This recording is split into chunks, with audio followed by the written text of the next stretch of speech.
We are bringing you our top 10 favorite annuals to grow. We want to thank Liz Zorab for inviting us to do this collaboration video in Zone 6B. We are in Bartlesville, Oklahoma in the United States. We have very short springs, very hot and humid summers, and cold winters that go into the negative Fahrenheit. So we have to really be mindful of that for each season that we want to plant and sow and be able to harvest and have successional crops to be able to grow. So these are our favorites because they've done well. Not only are they easy to grow, but they give us the most harvest and usually are the most money saving as well.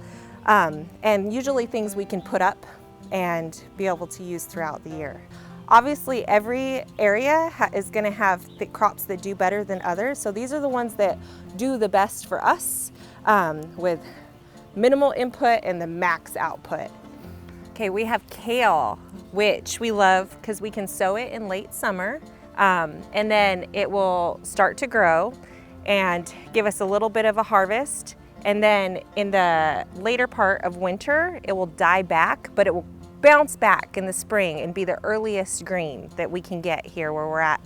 And so to have the early greens and filling that hunger gap and not have to plant it again, even in warmer climates than 6B where we're at, kale can be a perennial.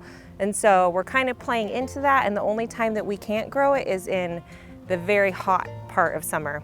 We love it because it's easy to save the seed. It adds early blooms for pollinators to really enjoy, but also because we can preserve it. Not only is it an easy harvest for us, but we can preserve it through drying it, dehydrating it. You can even grind it into a powder if that's something that you want to save and use into other things. But mainly we like kale chips. I love putting it in soups and just eating it as a leafy green and stuff. So we do two kinds. We do the curly leaf and then we do the flat leaf. And both of them have kind of a different texture, and also the curly definitely does better in the winter and the flat leaf lasts longer into the spring. And so they don't really get bitter until the very end, and they're just super easy to save the seed and continue to plant year after year. Garlic is one of our favorite things to grow because we plant it around November and it grows very slowly through the winter. We don't really have to maintain it, water it, do anything. And then in the springtime, it takes off, and then we're harvesting by June. Then we harvest and cure it and braid it, which is something we really enjoy. We use it for all sorts of everything from making marinara to honey fermented garlic to garlic powder. I mean, really, we just use garlic in everything and can never have enough. So we save it in our pantry like this, and then when it comes November again and it's time to plant, we just pick out our favorite, our biggest cloves. And by planting the bigger cloves every year, we get bigger and bigger heads of garlic. So it's kind of a buy once and never have to buy again thing, which we really like. So we would plant it just like this, and the roots would go down and the stem goes up, and then we have next year's garlic. So from garden to pantry to growing garlic again and again, it's one of our favorites. In our climate, we can grow both soft neck and hard neck garlic. We prefer to grow soft neck specifically because of the braiding. It's a lot easier to braid. Otherwise you end up with just clumps of sticks with garlic heads sticking out, and it doesn't quite have the same appeal to me personally, but it's just a really great thing to have on hand all year that you don't have to buy and plant again and again. Beets, they are frost tolerant. We're able to start them early in small cells with 3 to 5 seeds per cell, and then transplant them out in little group sowings so we can get an early start. Golden beets do really well in our area. We also love the bull's blood type and cylindria. Both the greens and the roots are obviously edible. We like to use both. They're amazing for chips, pickled Pickled is probably our favorite. Roasted, soups like borscht and others. Candied. Oh, there's just like so many things you can do with a good beet. We love selling them at farmers market and juicing them, just really whatever we can do. So an early harvest is best for us in our short spring season, and then we usually plant in the fall as well. So those are the ones that generally get canned for winter. So here's our lettuce. Obviously this is a home garden context. We do sell extra at farmers market, but that's just really a small market of our excess. Greens are really expensive where we're at. Everything's pretty much trucked in unless it's sold at farmers market, which is still a pretty small cooperative. But so these are our lettuces. We are right in between seasons. So it is still considered spring, but the reality is last week it was 50 degrees and this week it is 90, which means all of these things want to bolt. So we are working on trying to add shade cloth and keep everything spritzed and sprayed to keep growing lettuce as long as we can. But we can really only do it reliably March through May, maybe early June, and then start again in the fall. Because this is what happens. As you can see, spinach it bolts a lot faster and gets bitter. That's why it doesn't make our top 10 list. But we have found some varieties of lettuce that do a little bit better, and we're continuing to learn and test those things. As we're in between seasons, gearing up for summer really quick. Another reason why we love lettuce is not only because our kids love it and they'll eat it anytime, literally out of the garden like rabbits, but it's quick growing and it's frost tolerant, so it's something we can get in really early and to be able to fill the dinner plates and salad bowls and stuff that we love. Shishito peppers are something that we've learned to just grow really well the last few years and have fallen in love with. So here's a small plant that will get transplanted out after we yank out our potatoes. But we grow tons of these because they're really abundant, super reliable. They don't have a lot of pest pressure, and they're really versatile in cooking. They're not hot. They just have flavor. It's hard to explain, but they're great with meat or anything. We can kind of grill them up, throw them in like any other roasted vegetable as a side dish. They're easy to sell at farmers market. Chefs love them. They're just a really great plant to grow in the summer. They do great in our hot, humidity, driven summers, and we get a lot out of them. So shishito peppers are totally worth plugging into your garden, even if you're not a pepper person, because they kind of taste like just a really hearty filler, grilled up and adding a lot of flavor. Who doesn't love a cherry tomato? This one's a blueberry cherry. We love them because they're super versatile. There's so many types and kinds. They're the quickest to fruit, to blossom, get pollinated, and get fruit out of as soon as possible in the summer. So with cherry tomatoes, we get a huge, reliable yield. And regardless of whatever's happening with the weather, whether it's sun or downpour, it just gives us more opportunity to not have a crop go bad. Because you grow one big, beautiful slicer tomato and it takes, seriously, weeks. And then you get a storm and it splits, or you have pest pressure and you don't get that investment of a week. Versus with cherry tomatoes, there's so many and they're so abundant that there'll always be something to keep, even if you have a little bit of loss. And so as far as food security and just having that reliability, we feel like cherry tomatoes are the way to go. We love growing radishes because they're quick growing, frost tolerant. We can sow them as early as March outdoors in our area. They take about a month from sowing to harvest, but they're frost tolerant. It's just an easy, quick crop.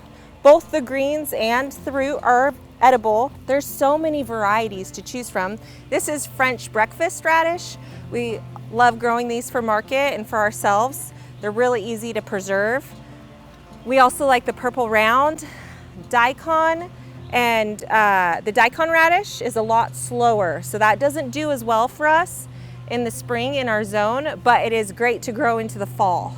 We like to make a quick pickled radish. It's really easy, preserves can last up to a whole year. That's so good. French breakfast is not spicy at all. Okra is one of the easiest things to grow in Oklahoma, where we're at. It does great in heat. It does well. It thrives in poor soil. It is a great, it has very high yields. It's a really prolific plant. In fact, Baker Creek has seed that was developed here in Oklahoma called Heavy Hitter, that is an okra variety that is just super prolific. It does so well. You get so many blossoms and pods from each plant. Anyways, it just grows really well here, loves the heat, thrives in poor soil. Some people don't like the mucusy inside, but so it can be an acquired taste. We don't mind it. It's really great for your digestive system. We like to use it pickled, fried, kind of throwing it into any kind of roasted vegetable, soup, stir fry. We just see it as highly versatile. There's a lot of different recipes that you can look up that really play off of its nutritional content, added to brownies and all sorts of crazy stuff. But pickled is one of our favorites. But yeah, we just really love growing okra in Oklahoma. It's something we never did back in Oregon and that we've come to look forward to. It's not something you find in the grocery store because it doesn't last long. And so you have to be on it, both to pick it and to enjoy it. So before it gets woody. Okra is definitely something that we look forward to growing every year because we can get a lot out of it and it doesn't take a lot to put into it. Also, the seeds are really easy to save. So it's not something that we're buying seeds for each year. It's something that usually we're saving more seeds than we plant because there's always a few pods that get too far and then those are the ones we let dry on the stalk to save for next year. So it's definitely something that you can buy one packet and plant and save your own seed year after year, giving you the most bang for your buck. And as far as nutritional value goes and getting the most out of your soil, it's a deal too. Another favorite we have to grow every year is sweet potatoes. Again, we didn't grow this until we moved south, but sweet potatoes are an awesome companion plant for okra. So you can have something growing up and something going down that's also breaking up the soil. Some great things about it are that the leaves are edible, especially during the summer when a lot of our other greens aren't doing so great. We can eat these too. The tubers, as they sprawl out and break up the soil underneath, they're also a really good ground cover. The leaves on top, but just protecting the soil. Something we really love is that you don't have to keep buying them. So we grow our own slips now every year. We've even sold them at market before. But so all we do is we stick, like so, it's probably hard to see, but I just stick a sweet potato in a little shallow tray of dirt, not completely buried, like just an inch or two. Pour a little bit of water on it every couple days so the soil's moist but not soaked. It likes to dry out. It's totally fine. But in case it starts to get thirsty, and stick it in the window. And then it lets off all these little shoots. And then as the shoots, the slips come out, then we pull those out and get off the little dirt and root them in water. And those become our sweet potato slips from last year's harvest into this year's garden. So these actual sweet potatoes are from 2 years ago. They can store in the right conditions up to that. And we've just been really impressed with not only how well they grow, especially the purple ones where we're at, Japanese Okinawa or something. They're just a really resilient crop to have both in the ground, giving you greens, and also resilient for your pantry too, because they can last up to 2 years and you can start your next crop from them as well. These probably look like super regular pole beans, but they're actually the long beans that come in both a burgundy, a purple, and a green. We love them all. It really doesn't matter about the color, but they're just really pretty. So we like growing the long beans where we're at in our zone with the hot, humid summers because they're super heat tolerant. They love it. Even in part shade, where we had them last year, we got an abundant crop. They're so much easier we grow them vertically up a arch trellis, and they're just a lot easier to see and harvest, versus digging for small ones throughout the leaves. They just hang down. They're gorgeous, these long noodle beans. Also, it's really fun when you're preserving them because rather than having different sizes and stuff, they're super long, so you can cut them to the size of your jar. So I like pickling them for dilly beans. Also, they're just really versatile for stir fries. You can even dry them, dehydrate them, and make a crunchy kind of snack bean. I love pickling them with bay leaves and spices and garlic and chili and whatever else goes in there. But it's really fun to have the different colors, even though when you cook them, they all turn green, just for the record. Be really nice to have more of the purple and burgundy in there too. I mean, there's a little bit, but when you cook them and they get heated, you do lose that color. But they're just really versatile. So we love growing long beans, the Asian varieties. That's another one of our favorites that grows really well here. Thank you for joining us and checking out our favorite top 10 annuals to grow where we're at in Zone 6B. Bartlesville, Oklahoma in the United States. Whether you're right around us trying to grow the same things and wanted some helpful hints, or you're in a cold, hardy place in the winter and really heat filled and humidity overridden place in the summer that we kind of bounce between, and these are helpful for you, we hope that you give them a try and enjoy them as much as we do. Also, thank you, Liz, for inviting us to be a part of this YouTube collaboration. And we will definitely be making a perennial top 10 video as well. But these are our favorites. We hope you'll try them. And we look forward to seeing you next time.